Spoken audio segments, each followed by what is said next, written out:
Friends, welcome back today to Intimacy After Infidelity. I'm Christina Joy, and I have a very special guest today. This is someone that I got genuinely excited about the moment that her name landed in my inbox. Lauren LaRusso is a licensed psychotherapist who specializes in infidelity. And what sets her apart is that she isn't speaking from theory alone. She walked through her own experience in betrayal. She has sat with hundreds of clients in the aftermath of theirs, and she has written a book called Beyond Infidelity that's all about turning the end of your relationship into the beginning of your life. She has been featured in the New York Post, the Daily Mail, and Psychology Today. I have her book, I follow her work, and I have been looking forward to this conversation for quite a while. Now, before we start, I want you to get everything you can from this.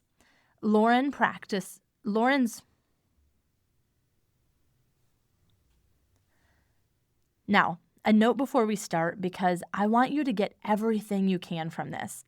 Lauren's practice sees every side of infidelity: betrayed spouses, unfaithful spouses, affair partners, and her own story is one of being betrayed and eventually divorced. So some of her language is going to come from that direction. But I want you to listen anyway. This is gold. She says something in this conversation that really stopped me. Shame sounds identical on both sides of the story.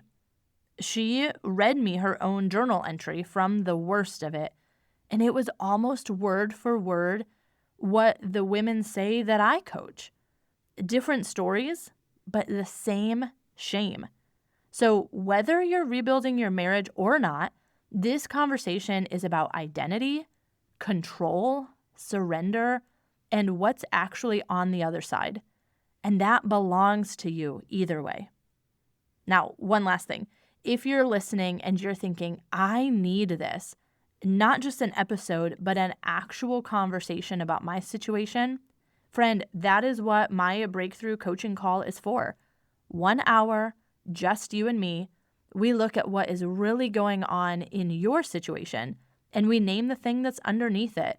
And you get to leave with clarity on your next right step, plus prayer over you by name for your specific situation. The link is in the show notes. I would be honored to sit with you. Okay, enjoy my conversation with Lauren. Do you ever find yourself Googling, how do I stop thinking about him? Or have you ever started your day determined to keep no contact, only to feel pulled right back into the same patterns and shame? Welcome to Intimacy After Infidelity. You're not crazy for feeling this way. I'm Christina Joy, and I've been exactly where you are. I know what it feels like to be overwhelmed by shame and wonder if dignity and peace are actually possible for you. I tried to fix myself by trying harder and committing to more self-control, but what I actually needed was healing from Jesus, who met me in the middle of it all. And that's what this podcast is here to help you do too. In this space, we heal the soul, heart, mind, and body, and we talk about the real things like longing, grief, shame, and confusion. So take a deep breath, friend. You are safe here. So welcome, Lauren. Thanks so much for being here today. Thank you so much for having me. Yes, so excited. And I think what I appreciated a lot about your work when I first found you on Instagram was that you did take time to talk about both sides of a betrayal situation. And I know that I appreciated that with my story of being the one who did the betraying. And so a lot of resources that are out there are for maybe the husband that stepped out and the wife that's healing. But I appreciated that you kind of split your content that way to speak to both sides. So I would love to hear if you'd like to share, a little of your story, your background, what has gotten you into this kind of work. Yeah, so I think it's so important to speak to all sides. And I truly think that healing happens so much stronger and faster when we take the time to understand viewpoints and experiences that aren't only ours. And for me, I was already a licensed psychotherapist. I had a private practice and I was married with a little baby at home, and I ended up discovering that my then husband was having a full-blown affair. It was one of those situations where it had been going on for so long that the red flags in my own relationship just slowly deteriorated my life, my sense of what was normal anymore, my sense of what to expect in my relationship. And at the same time, my ex-husband had a very busy job and I was very much in that supportive role. So for a lot of people where, maybe there's a reason to explain away things that might not make sense, it was one of those perfect storms where there could be a reason, and then the truth was something so much more devastating. So discovering that, obviously, as it does for everybody, really threw me into complete trauma response, trauma state. Your life just explodes the minute that you discover something like that. And for me, what I learned in that moment, in that crisis of discovery, was the lack of really solid, consistent education and resources that were just like readily available, that I could trust, that I could turn to for real understanding of what I was experiencing and contending with. Obviously, I had to learn what I was truly contending with because every situation really is different. So for me, a big part of learning how to handle what I was being confronted with was finding a way to understand what my husband had been experiencing this whole time. And so not only was I dealing with the trauma of betrayal and the grief of the whole entire situation and the uncertainty of what I thought was so certain in my life now being pretty much called into question, I also had to try to figure out what kind of mindset my husband, who I thought was my forever person, had now shifted into through this external relationship. So for a lot of betrayed spouses, myself included, you're just so far behind what has developed outside of your marriage that playing catch up is part of the process of intellectually understanding the experience of an affair. So even though I had never had one, I really wanted to understand it and the mentality and the changes and the experience and the difficulties he was being confronted with. And that's truly what led me to be able to speak to all sides, even though I am a betrayed spouse. I'm a therapist at heart, and sitting across from another person in a space of complete non-judgment, in a space of complete compassion, empathy, and really curiosity about what's right for their life, that's where I come from at the heart. And so once I got through my own healing, my divorce, out the other side for long enough, it was very clear to me that I needed to step into this space. Wow, I love that. I don't love that that's part of your story, but I Right. do love that, yeah, your perspective on approaching the conversation with curiosity and compassion. And I've often said, I think this whole situation or anybody who's wrestling through like what to do with their relationship, whether the affair or the marriage, I think everything would be different if everyone could pause and look in the mirror. Like just honestly look in the mirror at what's going on. And so I love how you took the approach of, yeah, let me look in the mirror to deal with my own trauma and the aftermath. And also I can be curious about his mirror too. Not that you're changing or fixing anything, but just to understand the reality of the situation. Yeah, so I love that. And yeah, when you were talking about things changing, like when you're faced with reality and it just completely upends everything that you knew. Like you said, you thought he was your forever person and quickly realized that was going to change. I was thinking about part of your book where you talk about the looking glass self and this idea of identity and how it can change so fast, you know. And so the idea that most of us have built our identity not on who we truly are, but who we think other people perceive us to be. And so when betrayal shatters that mirror, you know, our identity just collapses. And I know I had experienced that too, that I thought I knew who I was. And even though I had willingly walked into this affair, it still just shattered my own identity from even who I thought that I was. And so, yeah, for the women that I work with, the collapse is very real no matter which side of the story they're on. And so a lot of my women are coming from, being the good wife, being a faithful woman, being a good mom. And so suddenly that's gone. And so what does that look like internally? And what does it mean to start to rebuild that identity from the inside rather than from the outside? Well, you just said it. It's the first moment that you have to ask yourself if everything that's been presented to the outside world is possibly in question or gone, and I have to rebuild something new. Where does that come from? Do I keep on aiming for the things that are focused on what's good, what's right, what I've been told to do, what I'm supposed to do, what other people expect of me, that external validation that so many of us grow up with as our North Star? Or do you start to go deep and say, well, this is a crisis of all types, like the self, my life, everything I've built that got me here. So if what got me here was pleasing other people, if what got me here was doing everything right and good that I thought I was supposed to do, and this is how it ended up, and this was kind of how I felt like I did everything right, and this is how I ended up. So, okay, let's throw that all out and let's go deep internally because that internal work, if you don't do it, you're dead in the water. You're just going to keep flailing and you're not going to learn what there is to learn from this. And I think that the greatest strength is the pain points that arise for each of us in this experience because the strength of the individual pain points that really get sticky for us, those are the points that we need to learn to really work with inside of ourselves the most. So those are it's the idea of like the cracks are where the light enters. The harder parts, they're harder for a reason. Maybe you can't let go of that good girl image and embrace the fact that you're flawed and human. Maybe you're afraid of rejection and you've always had to be a people pleaser in order to stay included. And now you find yourself unable to keep relationships who are making different choices about what's happening in your life.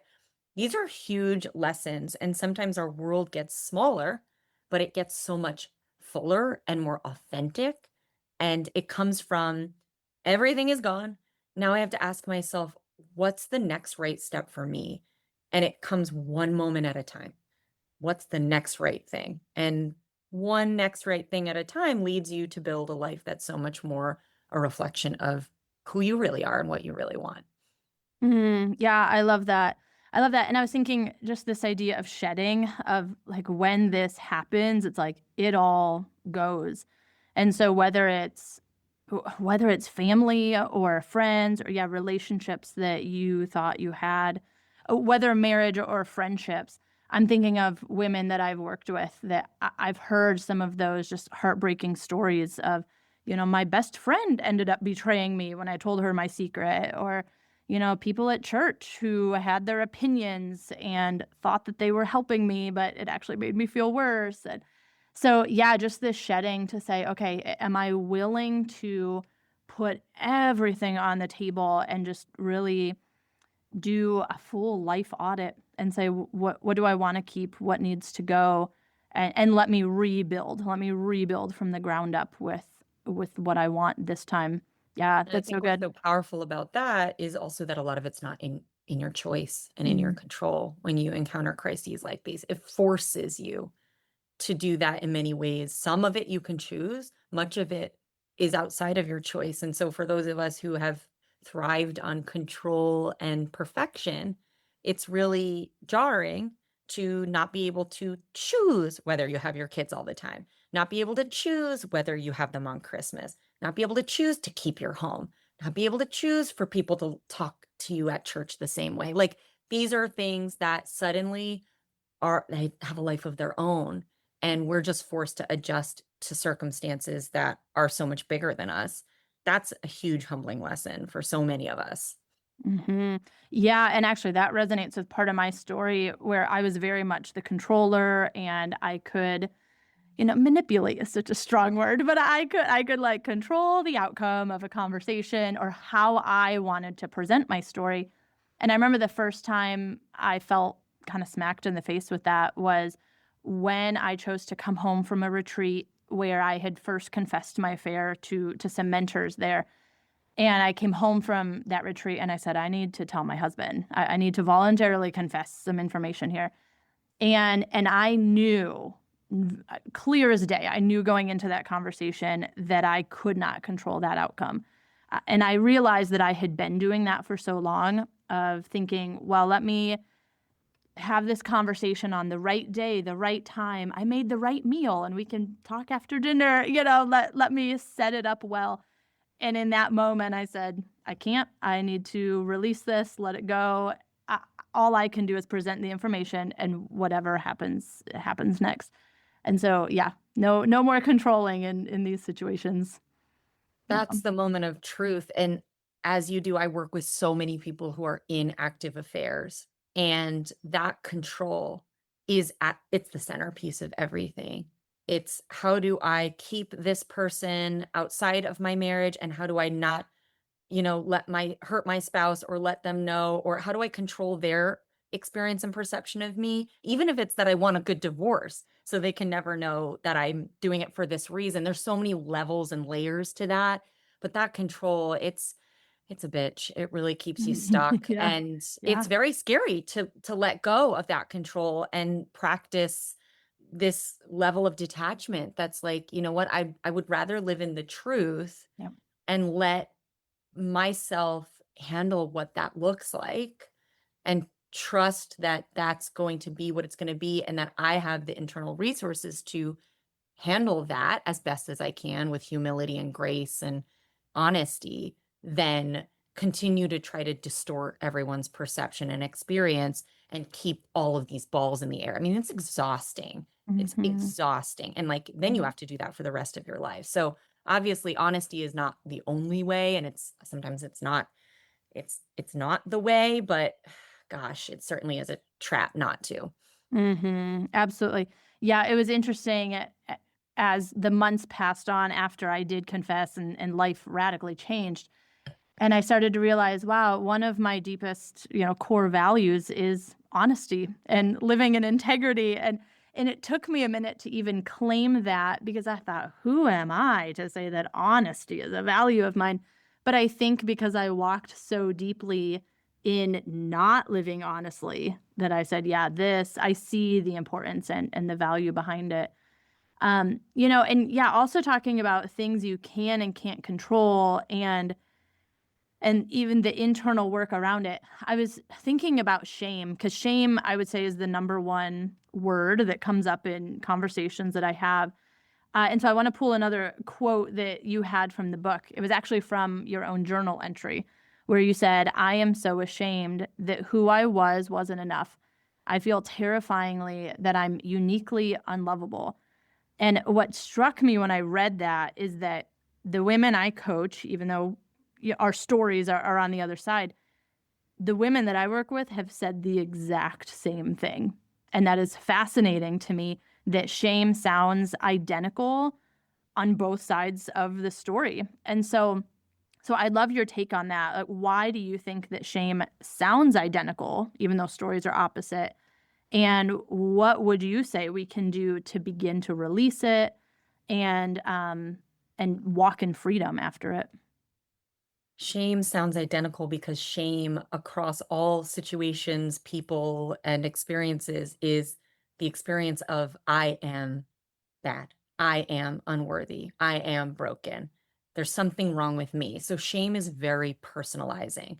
And so when a betrayed spouse is betrayed, they personalize that experience also because of culture. Like if I was good enough as a partner, my partner wouldn't have gone anywhere else. We're supposed to fulfill everything for them, and that controls the situation. Mm-hmm. And then for people who step out of their relationships, that shame is sometimes the compulsion of the experience, feeling a lot of shame of maybe wanting to restore themselves and their integrity, but continuing to fall back into those patterns and those connections.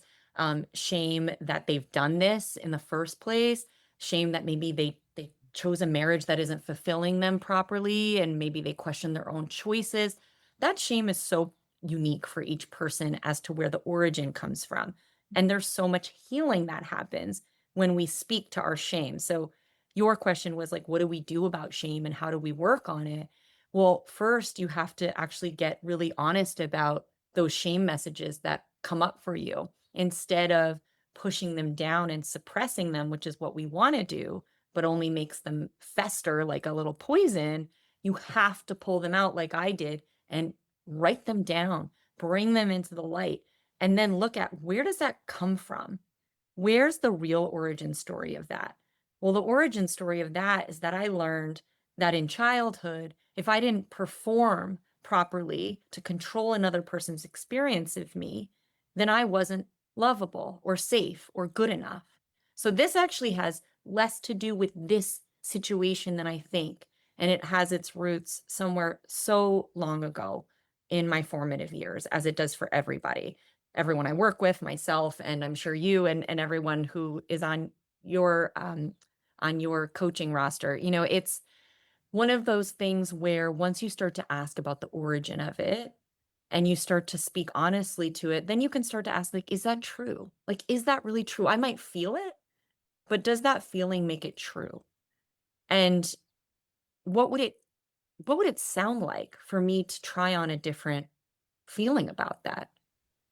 You can play with all of the mindsets and all of the reframes and all of the beliefs around that and shift that for yourself. And once you start to play with those reframes, play with some different messaging for yourself, then you start to feel different things associated with those thoughts. And honestly, it's step by step healing of just sometimes repeating a mantra like, I am lovable, I am whole, I am good enough, I can't control someone else, I can't control my life. I can just be the best I can be and who I am, and that the rest is not up to me. Can be very Mhm. freeing, as scary as it is, it can be very freeing because it's more reality based. Mhm. Yeah.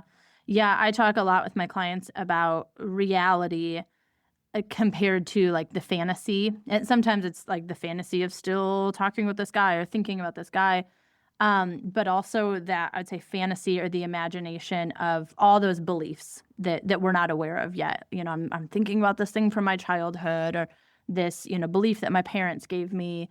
And yeah, just the constant challenge to say, can I be present where my feet are today? Can I get back to reality? What's true? And I love how you said, can we try on, different beliefs or different mindsets to say, how would it feel if I thought this instead, or if I acted this way instead? And I know I've done some of my own research and work around the somatics and the nervous system, and just saying, my body will respond differently with different beliefs that I try on. And so can I trust myself to make the best decision for today and to take the next right step? So I'm curious, with the women that you work with, do you do a lot of the mindset kind of work? Do you pull in some nervous system, body type language? Like, how do you approach the healing journey? Really depends on what someone's working with, specifically as to their situation. I work with men and women, betrayed men, betrayed women, men, unfaithful women, affair partners. So my practice actually sees all sides. And honestly, it's holistic, but it is a little bit outcome based, and then we walk back from there. So it's like, what's the biggest issue that's keeping you stuck? And then we go all the way back to, well, what's at the root of that stuckness? And oftentimes it's control, and oftentimes it's a very static mindset about something. It's the unwillingness to let go of ideas or people or situations or a future vision. So once we can isolate that, you do have to engage all things. I think meditation and mindfulness is huge. And without that core work, you're really going to be throwing spaghetti at a wall when it comes to your healing. And most people don't want to hear that. And I didn't want to hear that either when I was a betrayed spouse and I was really reeling in that trauma and the crisis of what that was doing to my nervous system, my body, my brain. I remember my provider, I went to go get like some meds to help with the ruminations and the intrusive thoughts. And she said, I think you need to meditate. And I wrote this in the book too, but I was like, oh no, that's not for me. That's for like woo woo, I don't know, Buddha people. But like, thanks anyway. And Yeah, yeah. then she's like, "Oh, let me just write down a few resources." And I went home and I was like, I am literally not well. So what do I have to lose by turning on this guided meditation? And I did, and I just let myself try to focus on the voice of the person guiding the meditation. And I found myself finally come away for 1 minute from my own experience that I was completely wrapped in. And the more I practiced that, the more it changed my brain state and my ability to really stay where my feet are, as you say, and deal with that feeling of unsafety, chaos, overwhelm that so many of us in this affair triangle are dealing with. It's the only way to get internal, which is where the healing starts. So, in my opinion, you really have to be willing to try some new things.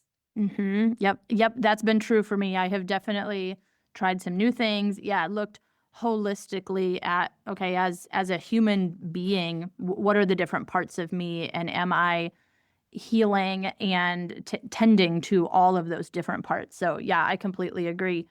And so, I love that the chaos and the trauma and the overwhelm will always still be there, but in the early stages, can I at least take 1 minute to step out of my experience, whew, like, just come back to the present, and when it's safe and when I'm ready, I can enter back into that state if needed, but can I give myself some relief in the midst of that? And so, again, going back to the title of your book, Beyond Infidelity, the subtitle is Turning the End of Your Relationship into the Beginning of Your Life. And I feel like that's a really bold promise. And so, for the woman listening who is in the middle of the worst of it right now, who can't see any kind of gift or like, what do you mean, the beginning of my life? Like, that doesn't, I can't even wrap my head around that. What would you say to her? Someone that's just in the middle of it and can't see anything ahead. I would ask her to ask herself what she's holding on to, because all of us are holding on to so many things, and wherever you're gripping is gripping you. And ultimately, the experience of divorce or relationship change, whether you stay together or part ways, it is a complete letting go and letting go and letting go some more. Like whatever you think you can still control or grasp, nope, let it go, like, release it, ask yourself what it would be like to completely surrender, and it's from that surrendering that you find kind of just the complete possibility because it's that blank slate. None of us really want that. We spend our whole life curating our future. We make those choices so that we can build something for ourselves, and then what, to tear it all down? Well, maybe, maybe. And there's a lot of freedom in the undoing. As horrible as it is, you are left to build back something more you, more true, more honest, and more unapologetic. And from a place of greater wisdom and maturity because you've done the work on yourself. Now, it's not for the faint of heart, but it's a process and it's not about perfection. It's about letting yourself experience all the feelings, all the thoughts, then be very compassionate with yourself, very curious with yourself, very tender with yourself, and just gentle and one step at a time. It's the work of personal recovery, which is like, who am I and what do I want in the world? And who do I want to be in this life? Like 1 minute at a time. And that's how you create something for yourself. I think a lot of us are taught that our self is made by finding our other half in a relationship. But what I've found from losing my relationship is that the best journey is one where you find your whole self for the first time ever. And then you find another person eventually, if that's how it goes, or maybe that's your current partner and they're doing the work on themselves, who is another whole person. And you don't need each other. You want each other. You are a positive addition to each other's life. It's not about completion and it's not about desperation and it's not about need or lack or voids or all of those unconscious wounds we walk around with. It's like, I'm good. I have a whole life. I love myself. I feel worthy. I'm not perfect, but that's not the point. And I feel very grounded in who I am. And so I feel that I can let you in without losing myself because you are solid in who you are too. And you don't require that of me. That to me is turning the end of your relationship into the beginning of your real life, the one that everyone deserves, but sometimes it requires the undoing of everything before it to get to.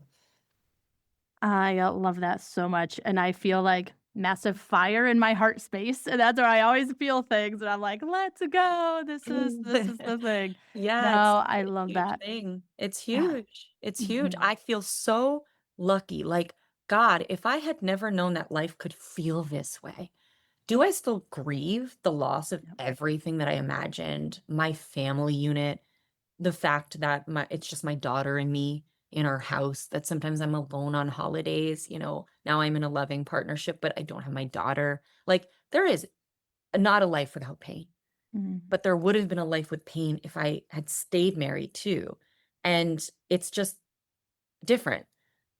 But if I had never known how expansive I could be as a human being, how expansive and joyful my life could be when I am not waiting for someone else to direct it, but I am in the driver's seat of what's possible for me and what's authentic for me.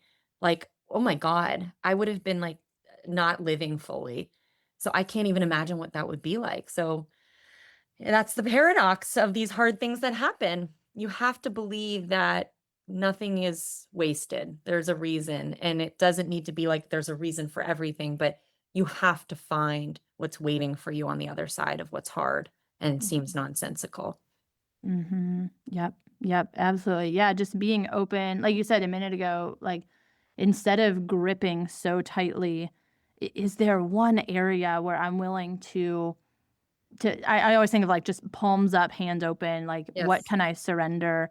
And Mhm. so whether it is the marriage, are we gripping onto this marriage because we want that ideal of keeping this unit together?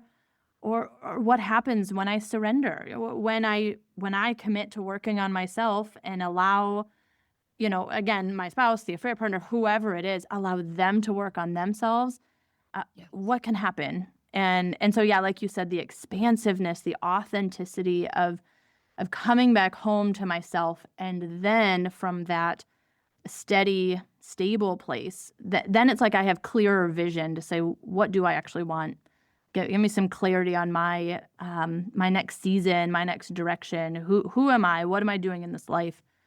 And yeah, then I can look at relationships not because I need them, but because we add to each other. There is mutual love there, but not from Absolutely. desperation. I love that. You have to be able to stay in that uncomfortable in between longer than any of us ever want. And I think that for me, a lot of that was sitting there in a space of surrender. The book Help, Thanks, Wow by Anne Lamott is just such a beautiful guide for that time because sometimes you're just saying help. Sometimes you're like, thanks, I'm okay. I'm okay. And then sometimes it's like, wow, that was amazing.